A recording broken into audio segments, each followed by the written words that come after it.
Right, hello Internet. This is the second part of this second teardown. So, as if you might have seen my first video, I've purchased a couple of already water-blocked R9-290 Asus. Owner said they've been from eBay. They were purchased from eBay. The owner said that since day one they were water cooled, so as you can see this is a full water block from EK with a backplate and all. If you saw the first one, when I took down the first of the two cards, they were the blocks were corroded.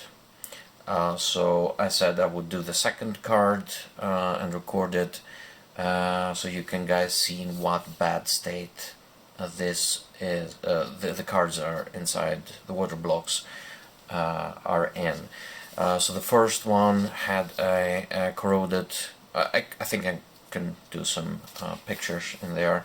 If not, you can watch the short first video and you can see in what corroded state in the block inside is. I'm not sure if there was ever serviced these cards. I don't see, the first card was, I could see some skid marks on the screws and everything there on the card. You can see there's some cosmetic damage. I don't know, I'm not sure if these cards were ever serviced, but as I said, the owner said that they were, which I doubt. Anyways, as on the first card, you can see that the seal from EK is still intact, so these blocks were never opened and serviced, and from the corrosion witnessed, you can probably guess that this person was not using proper fluids, with probably mixing a lot of elements in the loop, and that was causing corrosion inside the loop.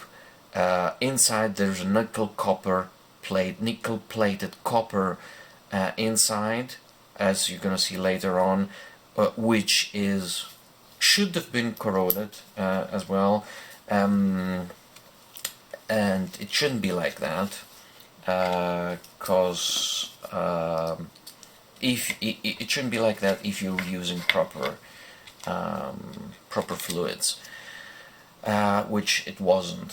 So anyways, let's start with it. First we're gonna remove the back plate, which has some heat pads touching the back of the surface area, helping distribute heat and everything. And then later on I'm gonna, so they're all hexagon screws, except this one, which is a regular screw, which I'm gonna switch over. Again, this is a 290X reference model here. With this, the back plate should come off, and it is, as you can see, the pads are still intact. This is a 1.5mm pad. This is a 1mm pad touching the VRMS section and the GPU core equivalently. And yes, this is a 290X reference motor from Asus. Yes, and with the back size exposed, we can start tearing down the actual water block. So this is all Phillips head screws with washers here. Let's try not to lose them.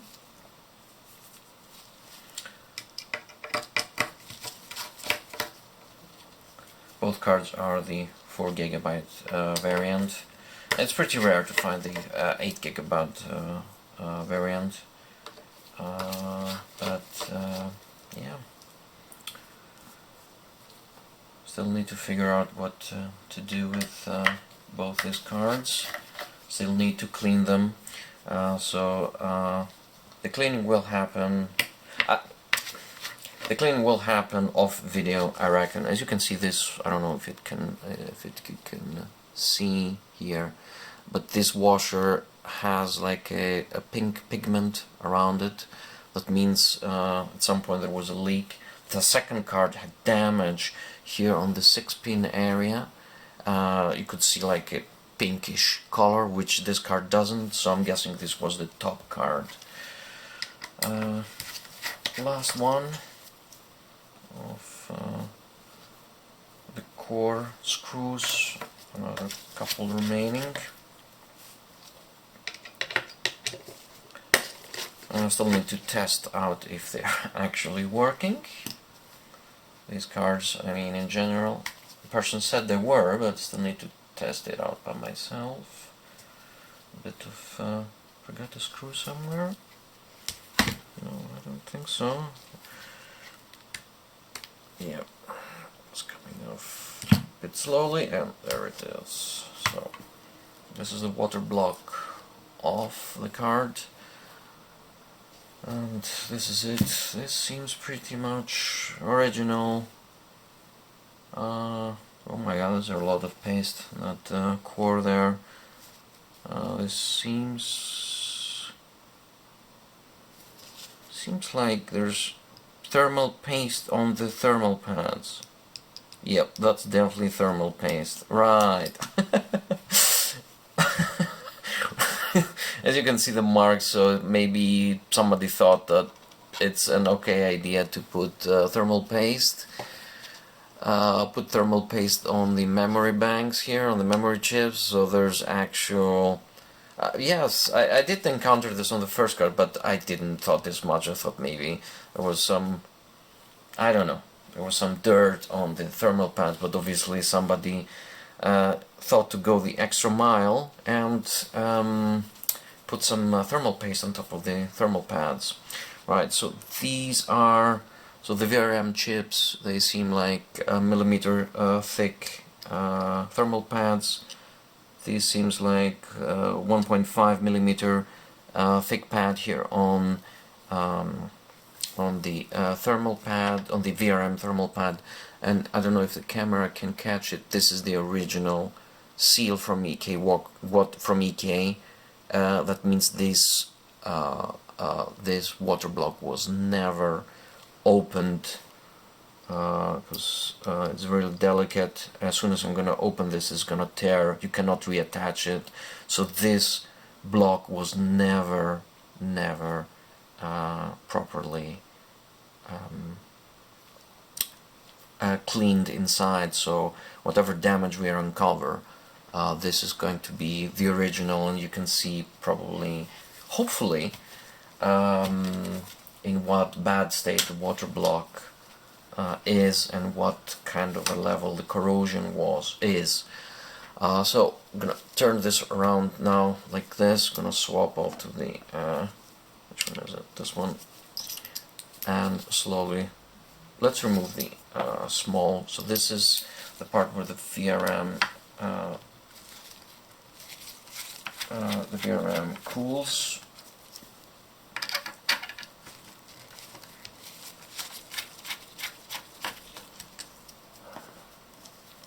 You can see there's some rust here, so definitely these were probably never removed since original installation. No cleaning, no nothing. This is metal, this is plastic, so this is the distribution plate of the water block, and I can already smell the dried up gunk inside. I'm pretty sure both the cards were running up to the last day of shipping towards me. They were working in full capacity, and with the GPU prices going up these days,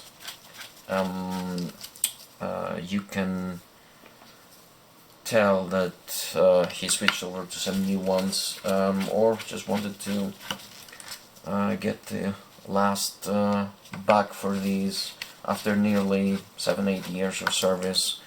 It was time for him to replace it. So all these screws came out, and yeah, as you can see, heavy marks. So this should be the top card, I guess.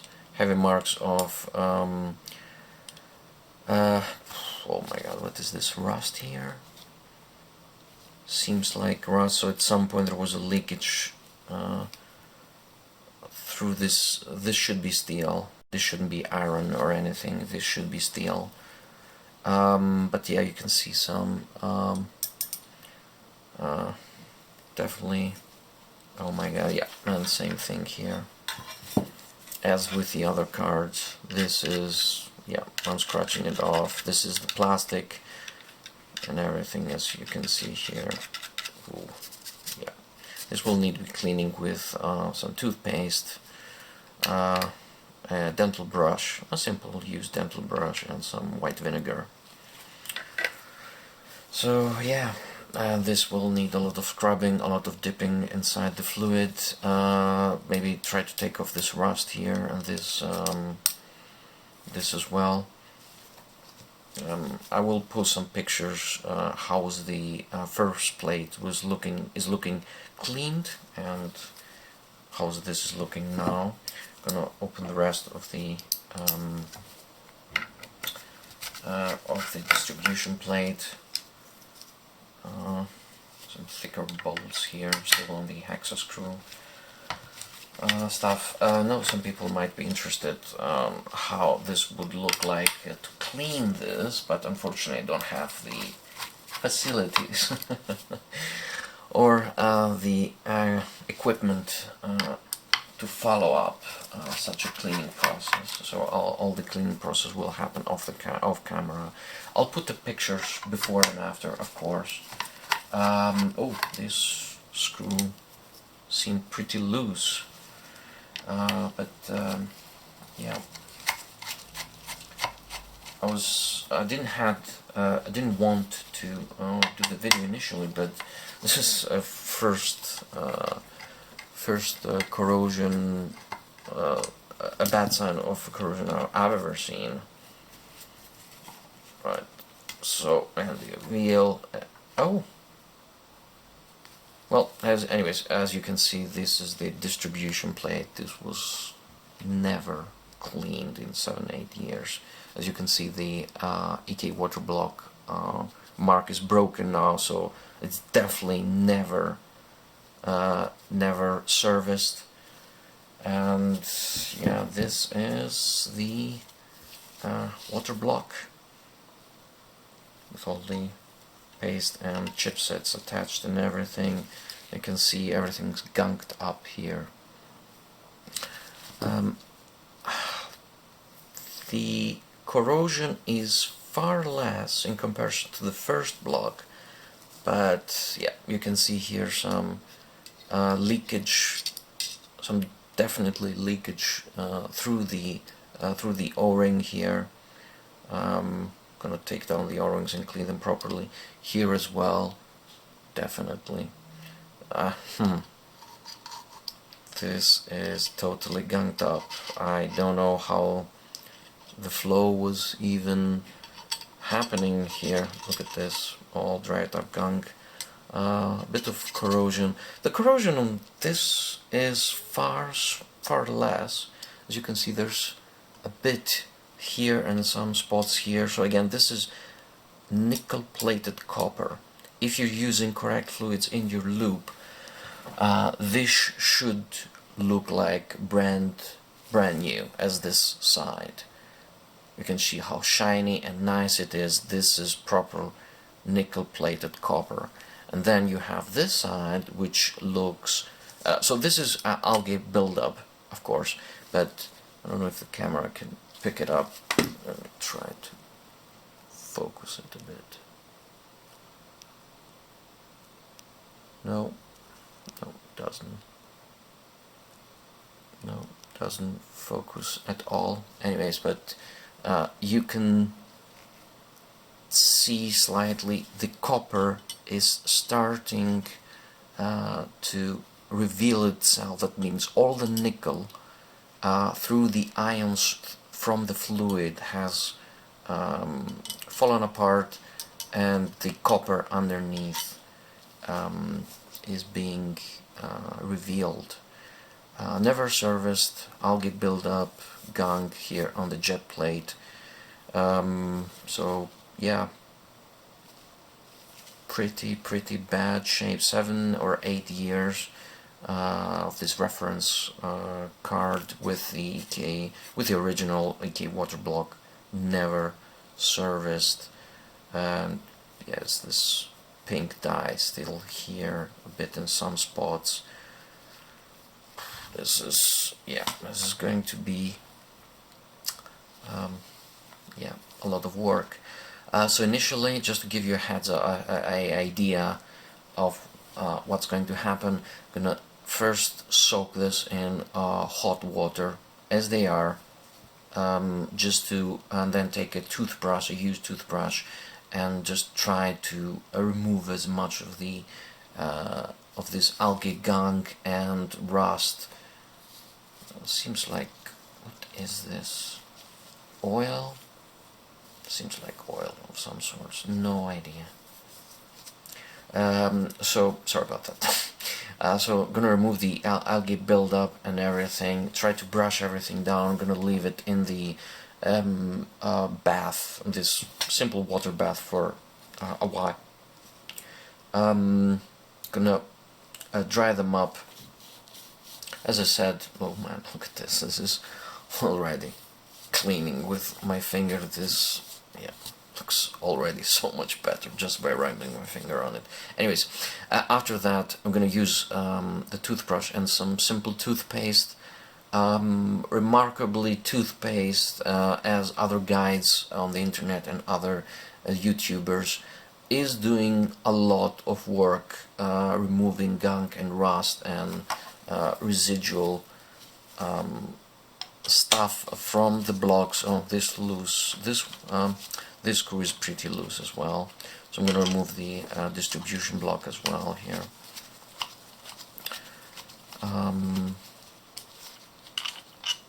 And after the toothpaste and the toothbrush, I'm going to use some plain white vinegar, clean up.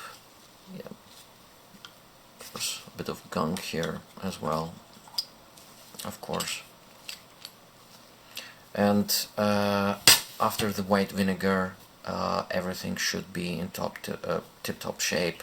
Again, pictures will be posted before and after. Will be posted in the video.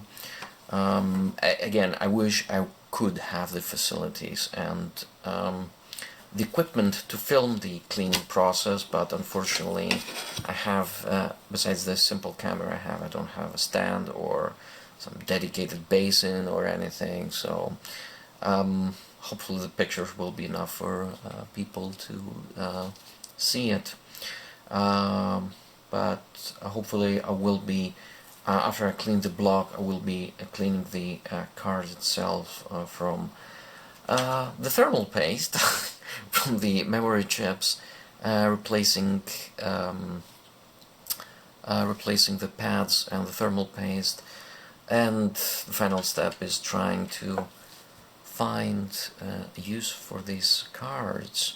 I don't know if I'm going to be reselling them, because you know, 290X reference model, they're still equivalent to an RX 570 at this time of recording, approximately. Don't quote me on that, but the 290X is still a powerful chip.